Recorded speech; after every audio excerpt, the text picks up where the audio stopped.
Hello and welcome. Today we are in the Tier 10 US aircraft carrier, the Midway. We're playing on the map Tiers of the Cruisers, and as you can see, there's only one destroyer on each team. And there's obviously one CV, as we are playing the CV. And notice this part. They get triple Smolensk, we get double Moscow and the Stalingrad. I feel for this Z-52 slightly, because, you know, she's gonna run into a lot of radar this game, because there's also the Worcester with radar, and obviously there are a lot of battleships too. So the reason you might wonder, why would something like this happen? You see, Matchmaking tries to balance in terms of tiers. First, you know, that's the priority. Next up is classes, so we're talking cruisers, battleships, destroyers, etc. And then what it also tries to match up nations of the different classes. So if one side gets 3 Soviet cruisers, the other side gets roughly 3 Soviet cruisers. In this case it was, well, they got 3 Smolensks and we got 2 Moskvas and the Stalingrad. Now, that one is pretty much random. It could have probably gone in a way where, you know, we get 1 Smolensk, they get 1 of the Moskvas. But this time that didn't happen. And this is one of the downsides, in my opinion at least, of playing the Smolensk in ranked. Because you can end up in situations where your team has a lot of Smolensks, but the enemy team gets all the radars. Or, you know, the Soviet radars anyway, which are the better radars that you should actually care about. Oh my god, what is this anti-air? Jesus, yeah. It's kind of difficult to dodge the anti-air at times. I start out with the torpedo bombers because I'm sure the destroyer was going to be hiding. And so torpedo bombers are more likely to do something, and if I lose them early, it's not that big of a deal because they'll eventually come back again. Right, somebody's mad about the CV. HD Crafty. This Kremlin. Is he talking to me?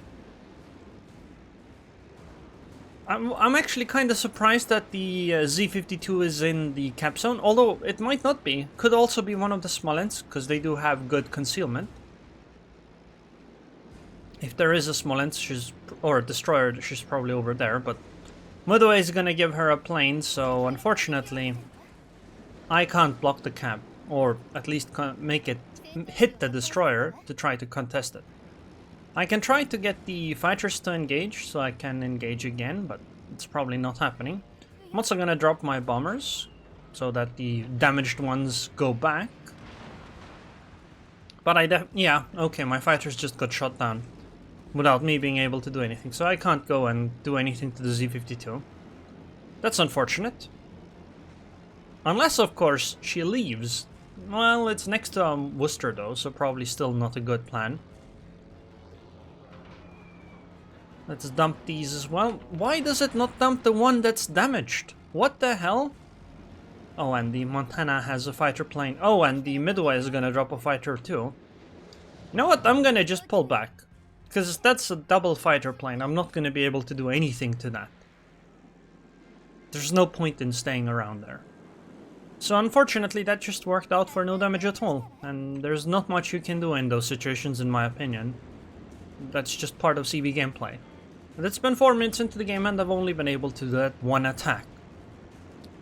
Now people who don't actually play CVs, or who only selectively play CVs, or have selective memory of their gameplay of CVs, will say that, oh no, you could do X, Y, and Z so much better and do all of the things very, very well.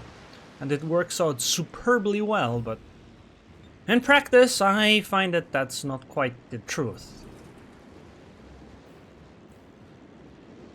I should be able to go strike that Yamato with these. I think going after the Tsar or the Kremlin is a worse idea than the Yamato.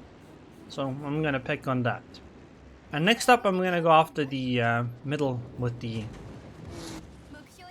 God. So much flak. Because if you have a bunch of ships together, and they only have to be remotely together, it can be quite scary. I'm gonna go with torpedo bombers again, because they actually have a heal. Obviously going to dump some of them. Yamato has not damage, so that fire is ticking away for more and more damage.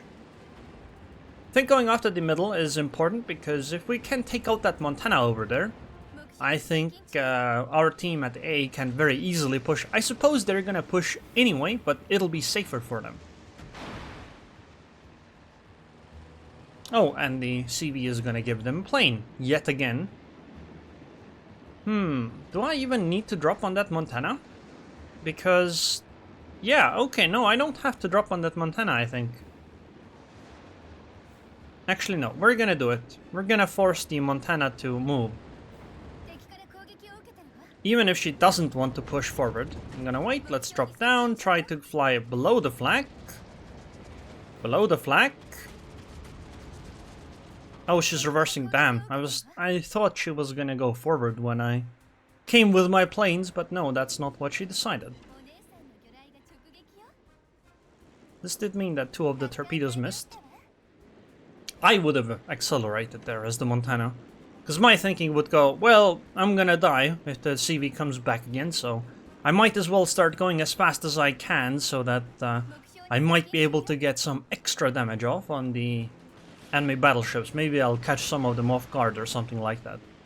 That's not what seemed to happen. Okay, no, we're not going after that Montana. Yeah, she's healing, but our battleships are pushing. Oh, never mind, she's already gone. And there's a fighter plane there, so not a good target. Besides, we have a nice Kremlin over here instead. A fire? She's probably gonna put out the fire. At least it would make sense to put out the fire. The Kremlin is alone at this point, so going after her here is a good target in my opinion. And if I can soften her up a little bit, because if our Republic pushes over there, that can be somewhat dangerous. Because the Kremlin might decide to just ram. And I think what our Republic is doing is a bit of a mistake. Pushing forward there. I mean, okay, she's showing broadside. That's actually even worse, I think. Because now she might not even get the ram. Come on.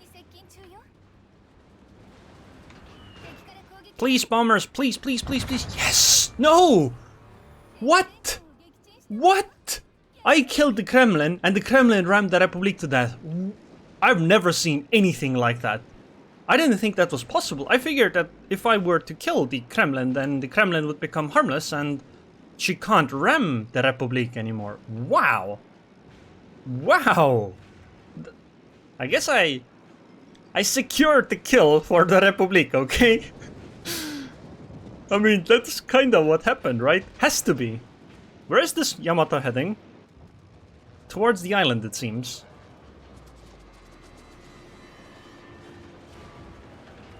The nice thing about Midway bombers is that they don't need to... You don't need to care so much about how high or what the angle of the drop is, so you have to care about what angle you're approaching the ship from. However, when you're dealing with AP dive bombers, what you need to care about is how high up you drop the bombs from, because that determines what the angle of the drop is going to be. Also, I need to move my CV. Look at this circle. Look at this turn circle. Okay, maybe it's not that bad, actually. I'm gonna drop a fighter over here to discourage an enemy CV to come strike our Yamato. We're not actually ahead in terms of ships. Oh, never mind. The enemy CV is dealing with some other portions of the game. Should probably go around, huh? I should also dump some of the planes. So I can approach the Yamato from the front.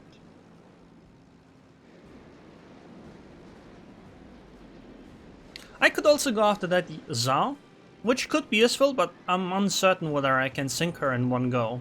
And if I have to go another one, you know, another run, that might not be worth it, I think. At least not at this point. Speed up and slow down. To try to dodge the flag, start the drop. Slow down. Drop, and now tap the F button to go back as quickly as possible and launch another strike. There are fighters above the Yamato, but she is so close to other battleships that those fighters will be shot down before the... before I would ever get there anyway. Okay, there's a pushing Kremlin. Should I go after the Kremlin? No, there's a Smolensk following them. Should I drop a fighter over here? No, probably not. Yeah, the Smolensks make this difficult. I should drop a fighter on the Kremlin and Stalingrad on my team. Smolensks make it really difficult. I can't turn around after the drop. And so I kind of have to drop and then leave immediately. Because if I keep flying forward, I'm going to fly into 2 Smolensk anti-air plus the Yamato anti-air and another Yamato anti-air, by the way. And then I'm going to die. Probably, at least. Okay, lining up the drop. Also, if you're thinking that this damage is kind of obscene, well, I mean, the Yamato is not turning, and it's quite a bit easier to minimize the damage from a CV drop if you actually turn, which you can't do when you're reversing, at least not at speed. Okay, hopefully that Yamato burns, and maybe one shot from our Kremlin will be able to finish her off. Oh no, she Damakond! Kremlin, I hope you have very effective secondaries here, because I don't really want to go back to that Yamato. I think this Kremlin over here is a much better target at this point, because she is alone now. Okay, never mind. I guess the Kremlin and Yamato are gonna ram. Oh, no! Kremlin actually did kill her. That's good. So we're gonna go after this target here. This Kremlin. By the way, if you're wondering how come I sometimes fly through flak clouds and I take no damage, that's because flak works in ticks. Or something, you should think of it like that. So there's a flak bubble, then there isn't one, then there is a flak bubble, then there isn't one, then there is, you know, it works like a rhythm, and it basically tries to aim at the planes. So if you're going at full speed, and then slow down as quickly as possible, it's possible for you to dodge those flak bubbles. You can get through the gap, but you know, you have to be good at it. I don't always succeed when doing so. That's usually when you see me take quite a bit of damage from the flak bubbles. But I think you kind of have to do something like this, otherwise you just won't have... otherwise you won't have the ability to do your drops, because if you start going left and right to try to dodge those flak bubbles, you end up screwing up your drops so much that, well, you just can't do damage. And when I say screwing up the drop, I mean that you have to fly in a straight line for the drop circles to narrow. Like right now, I just flew through that flak cloud by doing some magic, more or less. I think I'm gonna have to do a second drop on this guy, because not all of those are gonna hit. Never mind. I guess I won't have to do a second drop on that guy. It's only this one guy. Oh no, that's troublesome. I don't think we're winning this one. Yeah, this is gonna be way too difficult. I mean, we do hold the caps advantage, but that's 3 Smolensks, and the CV is not exactly the best type of ship to deal with Smolensks. I'm gonna heal just in case here, because I want to maximize this drop's chances. Although I think that's not gonna work out too well. I'm surprised where the enemy CV isn't going after a Kofast yet. No, never mind. Actually, I did succeed on all of the drops.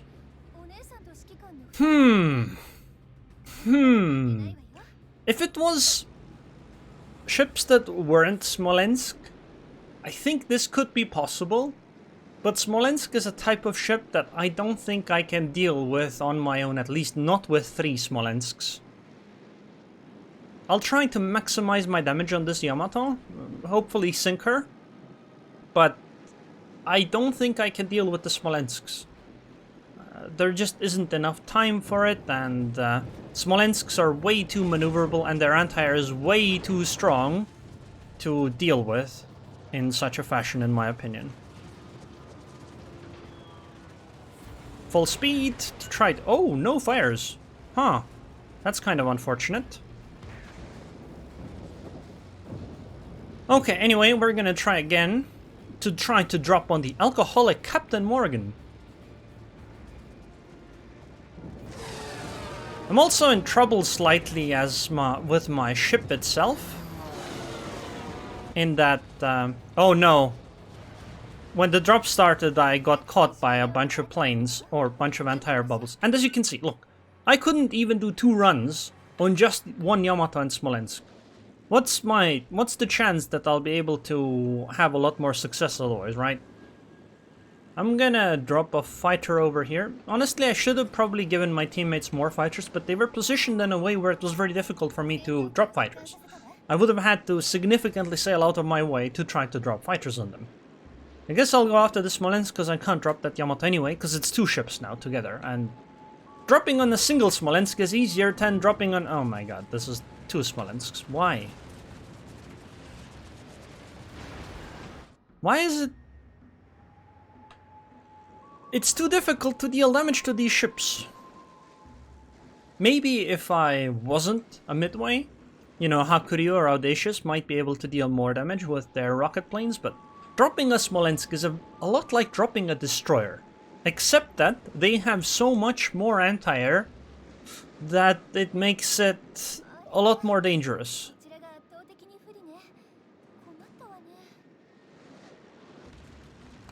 They are very, very stealthy. Oh yeah, no drops here. Well, I guess we're gonna go after Smolensk number 2 then. This honestly makes little difference. I'm gonna get... Wait, why am I not spotted yet?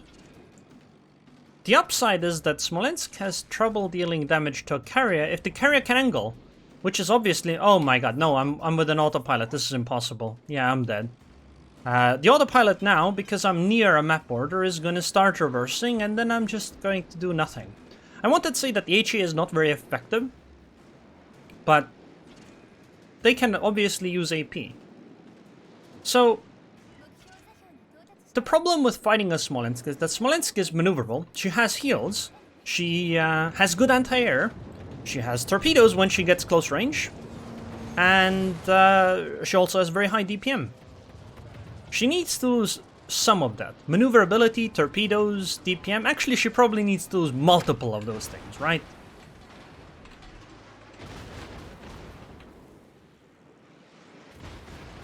And look, see? Remember what I said about the CV just stopping next to the border? Yeah, that's what happens.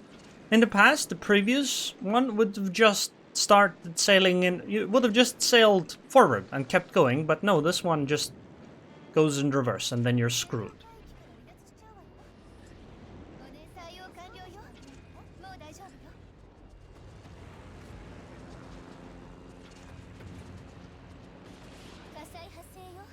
Wow, that was an amazingly bad drop. You know, I guess if I had had slightly earlier movement, maybe I could have made it out, but I started like a minute too late on my ship movement, and so I wasn't able to actually get out. But yeah, I mean, let's be honest, I can probably blame the team here, somewhat. They pushed in a way where it was very difficult for me to cover them. Of course, the enemy team wasn't covered by their CV as a result either, but still. Wow, this Kremlin tried hard. But, as you can see, Smolensk is a pretty good ship. She just does a few things too many. Like, Stalingrad is a very strong ship, but she definitely has weaknesses. Her DPM isn't that high. She is very susceptible to AP bombers, for example. She's very susceptible when she shows broadside, for example. So she definitely has weaknesses. But Smolensk, her armor is so thin that battleships at close range, and even many heavy cruisers at close range, Venezia for example, will just overpen her citadel. Yet her citadel is strong enough that that many ships can't HE citadel her. On the other hand, she also has, for some stupid reason, armor plates that can actually bounce many shells. For example, heavy cruisers can't overpen the, or can't overmatch the bow or stern of the Smolensk like they, like they could with, say, destroyers, which is something you might expect from a ship like that. She also is rather maneuverable. She has torpedoes for some reason. Colbert, for example, doesn't. She has very good HE DPM. For some reason, she also has very good shell ballistics, which make you able to use that HE DPM. Remember how people complained about Colbert and how it was gonna destroy the game? Or something along those lines? Well, that never happened. That's because Colbert is kind of difficult to use at range, because you can dodge the shells most of the time. And I suppose Colbert is kind of harder to get, but still, she isn't the most effective ship. Whereas Smolensk's faster shells actually allow you to do that. And that's actually something I mentioned when I actually initially reviewed the Smolensk. I thought this ship was a bigger problem than the Colbert, but... oh well. Anyway, unfortunately, this time our radar cruisers just were unable to pan out in this situation. I think if this were like a ranked battle and everybody was trying hard on winning the game, I think we would have had more success, because the radar cruisers probably would have put more priority on the Smolensks. Anyway, enough about those guys, I suppose. Here's the damage. I mean, it was okay, but I did drop a lot of battleships.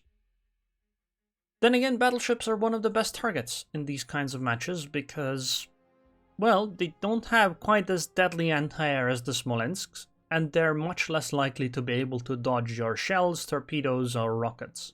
Although I suppose I did only use rockets on Smolensks, huh?